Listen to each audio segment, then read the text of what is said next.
नाज़रीन, अब एक बड़ी खबर की ओर चलते हैं। बड़ी खबर जो है वो फ्रूट इंडस्ट्री से वाबस्ता, बल्कि हम ये कहें कि सेब इंडस्ट्री से वाबस्ता जो है लोगों की है। आपको बता दें, फलों से ट्रक जो लदे हुए हैं जिन्होंने बाहर जाना है, और उनका जो इल्ज़ाम है कि उन्हें रोका जा रहा है, वहीं पर अब इंतज़ामिया का भी बयान सामने आया है कि आने वाले 3 और 4 दिन के अंदर उनका ये मामला हल होगा, क्योंकि NH-44 जो है वो इस वक्त काम के सिलसिले में रुका हुआ है और 3 से 4 दिन के अंदर जो है कहा गया है कि ये मामला हल होगा। इस हवाले से उन्हें कहा गया कि उनके लिए जो है और एक ऑप्शन है जहां से वो अपनी गाड़ियां ले सकते हैं, वो मुगल रोड है।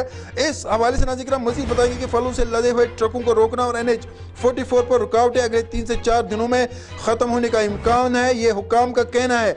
इस हवाले से ये भी उन्हें जो फ्रूट ग्रोवर्स ने कहा गया कि वो आसानी के लिए फ़िलहाल इन 3-4 दिनों तक मुगल रोड का भी रास्ता इख्तियार कर सकते हैं, ताकि उन्हें किसी तरह के भी मुश्किलात सामने ना आए। सरकार का कहना है कि जो फ्रूट ग्रोवर्स है उन्हें किसी तरह से भी जो मुश्किलात है उनका सामना न करना पड़े, और सरकार उनके साथ हर वक्त है। और ये जो मामला अभी है, चूंकि अभी हाईवे पे जो काम चल रहा है, इस हवाले से इन ट्रक्स को रोका जा रहा है। बहरहाल 2 या 3 दिन और इंतज़ार करना पड़ेगा। यहीं पर अगर हम बात करें सोपुर की, तो सोपुर से वाबस्ता फ्रूट इंडस्ट्री ग्रोवर जो है उन्होंने इल्ज़ाम आयद करते हुए कहा है कि उनका जो सेब है, फलों से भरे हुए ट्रक्स है, उनका फल खराब हो चुका है, और अब जो व्यापारी है वो भी उनका माल खरीदने से गुरेज कर रहे हैं। आपको बता दें कि इस हवाले से उन्होंने कहा है कि वो अपना एहतिजाज भी दर्ज करेंगे। लोगों को मालूम है कि पिछले 15 दिन से लगातार हमारी गाड़ियों को रोका जा रहा है। जब यहाँ से कानवाई छोड़ते हैं तो इनको कंप्लीट थ्रो नहीं किया जाता है, जिस वजह से हमारी गाड़ियाँ रोज़ डिटेन होती हैं। अगर 3000 गाड़ियाँ रोज़ जाती हैं तो इनमें से 700-800 ही जाते हैं, बाकी गाड़ियाँ पीछे रह जाती हैं।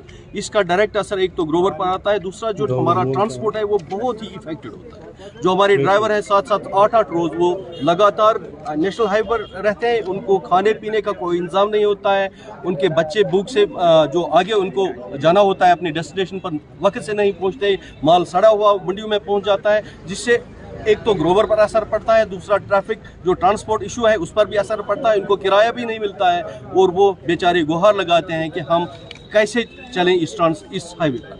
हमारा बेसिक वजह कल और आज जो हमने स्ट्राइक दी थी, ऑल वैली की तरफ से स्ट्राइक दी थी, कश्मीर की जितनी भी मंडियाँ हैं वो बंद पड़ी हैं। आप देख रहे हैं सोपुर की जो सबसे बड़ी मंडी है वो भी बंद है। इसी वजह से हमने बंद रखी है, प्रोटेस्ट की कॉल दी थी, क्योंकि हमारी नहीं सुना जा रहा।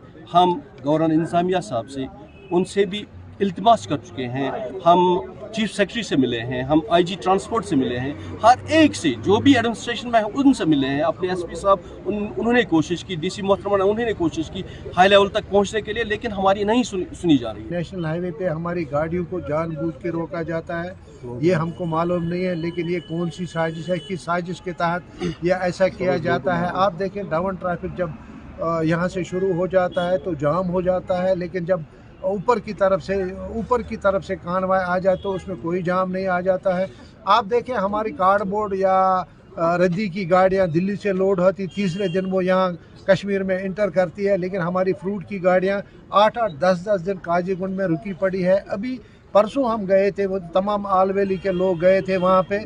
आल वैली चेयरमैन थे, शुपियान था, पुलवामा था, पचार था, सोपोर, हंदवारा, जो भी मंडियाँ थी सभी वहाँ पे थे। हमने देखा करीबन 8 से 12 हज़ार गाड़ियाँ जो खड़ी है उधर, जिनको नहीं छोड़ा गया था। इस वजह से हमने आज प्रोटेस्ट की कॉल दी थी आल वैली की तरफ से। तमाम जो कश्मीर वैली की मंडियां हैं उनको बंद किया गया है, ताकि कल और आज ये 2 दिन स्ट्राइक रहेगी, क्योंकि ये फ्रूट इंडस्ट्री के साथ सीधा असर जो है, अगर इसमें नुकसान हो जाएगा तो ये ग्रोवर को पड़ जाता है। भी गाड़ियां हैं डिटेन की गई 10 दिन 15 दिन और उसके बाद उनको छोड़ दिया गया, और माल की कंडीशन इतनी ख़राब होती है कि आगे हर किसी गाड़ी में 4 से 5 लाख का नुकसान बायर को उठाना पड़ता है। चूँकि बायर ही एक ऐसा फिगर है इसमें जो माल को परचेज करके थ्रू इंडिया भेज देता है, उसके बाद वहाँ से पेमेंट कलेक्ट करके आरती को देता है और वो ग्रोवर के पास पहुँचती है। जब बायर ही खत्म हुआ तो ऑटोमेटिकली आरती भी खत्म हो गया और ग्रोवर भी खत्म हो गया। अगर यही हालत रही जो अभी चल रही है, मतलब 10-10, 15-15 दिन गाड़ियों को रोक कर ये छोड़ देते हैं,